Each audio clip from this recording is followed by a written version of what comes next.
Welcome back. I'm Mountain Jace. Hopefully you've all had a chance to watch the first episodes in this expedition to your peak fitness. For those that haven't yet, let me quickly do a 360 of where we currently are. But before I do, here's my money back guarantee to you. You'll hear things on this channel that you won't find anywhere else, and that they will be immediately actionable, make a profound difference to the gains you get, and will not only deliver tangible physical benefits, but also build your personal sense of self-esteem along the way.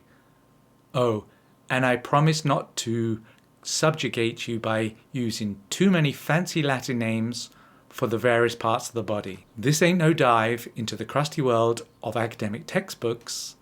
It's a real-world climb up real-world challenges to deliver real-world results.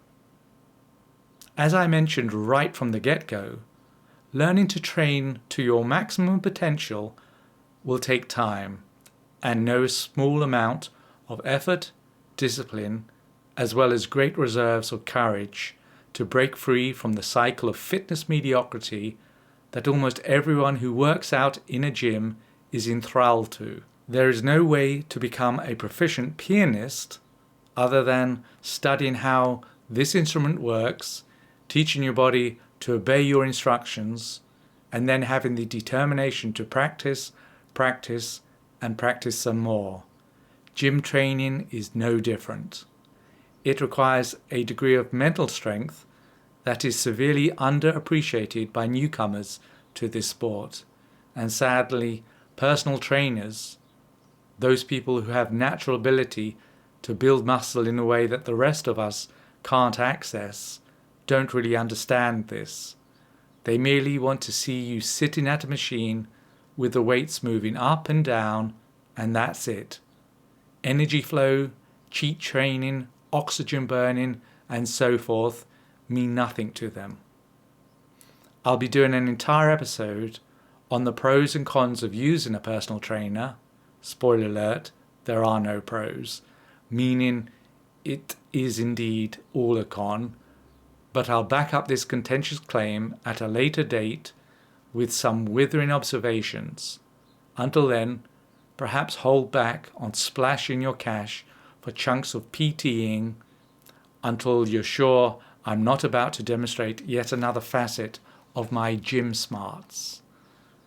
So, with this in mind, I want to congratulate you for getting this far. It isn't easy to be told that you've just basically wasted the last 5 years of your training life, and that worse, you did so by merely following what you were told and what everyone else was also doing. The good thing is, though, if you maintain your resolve to truly break free from the cycle of fitness mediocrity that afflicts so many, the hardest part will soon be behind you.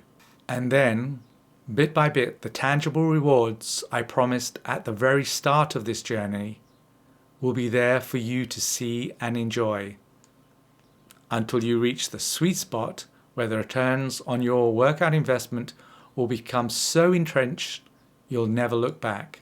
And better still, you'll be able to inspire others around you to make the same difficult but absolutely necessary changes to their training routine.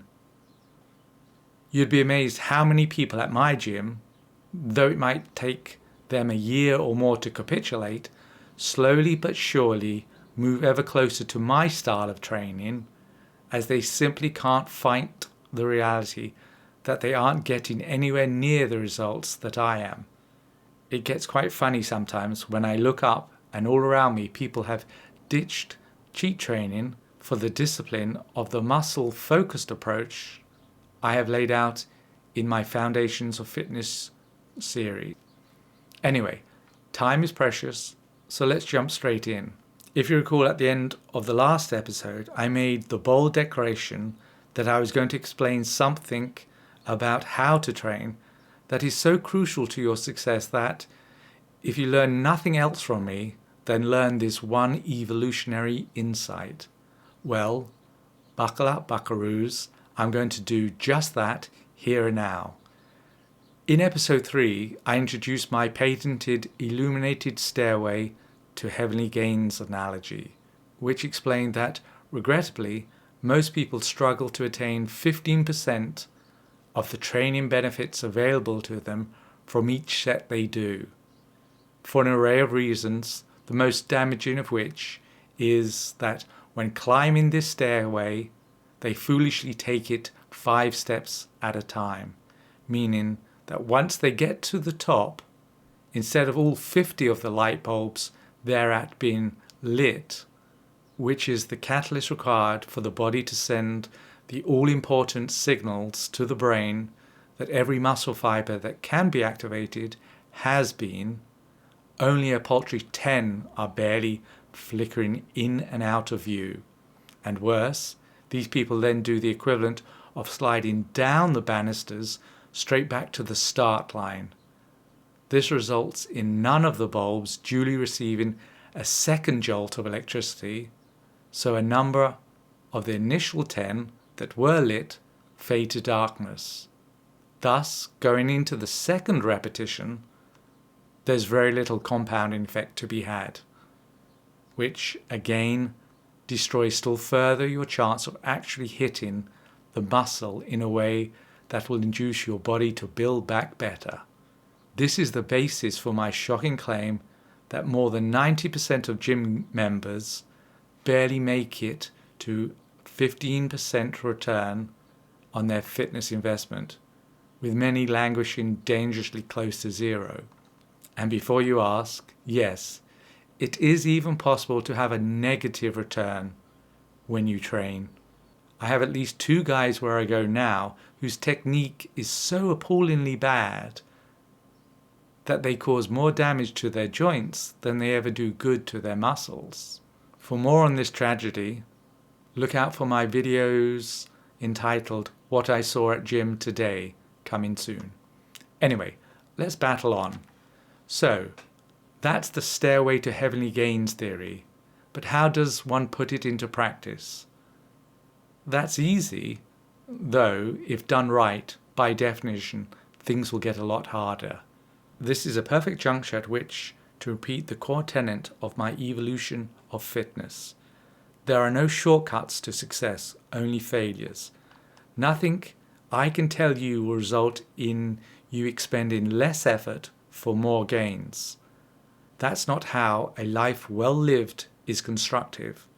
My aim is to make you aware that if you choose shit over effort, all you can ever hope to deserve is shit with perhaps a cherry of regret on top.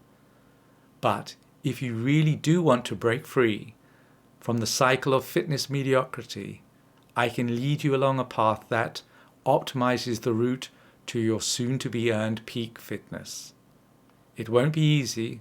You'll have to work way harder than you ever have done before, but surely that should sound like exactly what achieving success must be made up of. So, bringing all this into the real world, let's take the shoulder press, just for a change, as the example we're going to study. On the standard machine, I start with a weight of 42 kilograms. This next question initially might sound so simple as to be fatuous, but it's not. Indeed, the answer is as close to genius in the world of training as the discovery of the wheel was to moving things from place A to place B. So, here goes. What does 42 kilograms in this point of reference actually represent? Think about it a while, perhaps even pause the video. My guess is few, if any of you, will get the full and actionable answer, yet the implications to how you train and thus the rewards you earn are considerable. So, 42 kilograms in this context represents the amount of force that is needed to keep the weight in stasis, i.e. neither moving away from the Earth's center of gravity or falling towards it, leaving aside any friction caused by the machine's many moving parts and pulleys. Fine, so what, you might say? Well, This is the bit that no one has ever explained to you. When you train, your paramount concern is to make sure that every fibre along a muscle's length gets to engage with and be torn by this force. Moreover, if one section of your muscle contributes a greater amount of energy to the system, another section will, by definition, contribute less. That's what happens when we throw a ball. It accelerates until it has enough imputed momentum to keep on moving without needing our interaction. So, when I sit at a shoulder press machine, where I push two handles upwards from a start position adjacent to the top of my shoulders, the positive section of the move, then stop when my arms are almost straight, high above my head, before duly returning back to the start position, which is called the negative portion, my first objective is to push the weight through the positive section. And I do this by applying some amount of force greater than 42 kilograms. Otherwise, nothing will happen. But I have to make sure I don't inject too much additional momentum. Otherwise, after it has moved only 10% of the range it is due to travel, it will be rising on its own accord, as with the ball throwing example, which means that for the next 90% of the positive movement, not only will my shoulder muscle fibres not be being used, but I'll suffer a double whammy because they will be instead in a resting state, thus negating any chance that I will benefit from the compounding effect of doing multiple repetitions. So, let me be clear. My overarching goal when I do this exercise is to maintain a constant energy output of 42 kilograms plus 1 kilogram needed to make it move for each and every step of the way along the positive portion of the exercise. This equates, if divided into 50 identical parts, to the illuminated stairway to Heavenly Gainz analogy. The greatest number of lit light bulbs is only achieved when every bulb receives 42 plus 1 kilogram of electricity as a result of me stepping on every step in turn. That's how you maximize the muscle fiber damage quotient that incites the body to later reward you with triple B, building back better. Okay, that makes sense, but I'm not finished. This next part will double your returns further still, i.e. the negative section of the movement equation. This is the bit where people recklessly squander the greatest amount from their pool of potential returns. Correct this and you'll be amazed at how much stronger you feel and how much better you look.